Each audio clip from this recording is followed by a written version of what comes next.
రాష్ట్రంలోని జహీరాబాద్లో industrial smart city ఏర్పాటుకు కేంద్ర కేబినెట్ ఆమోదం తెలిపింది. దేశంలో 12 ఇండస్ట్రియల్ స్మార్ట్ సిటీల ఏర్పాటుకు కేంద్ర కేబినెట్ ఆమోదం తెలిపింది. దీనికోసం మొత్తం 28,602 కోట్ల రూపాయలు కేటాయిస్తున్నట్లు కేంద్ర మంత్రి అశ్విని వైష్ణవ్ తెలిపారు. National industrial corridor development programme కింద ఏర్పాటు చేస్తున్నట్లు చెప్పారు.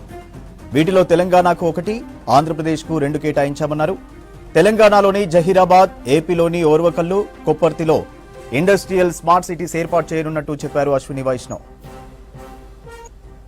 రాష్ట్రంలోని జహీరాబాద్ లో ఇండస్ట్రియల్ స్మార్ట్ సిటీ ఏర్పాటుకు కేంద్ర కేబినెట్ ఆమోదం తెలిపింది.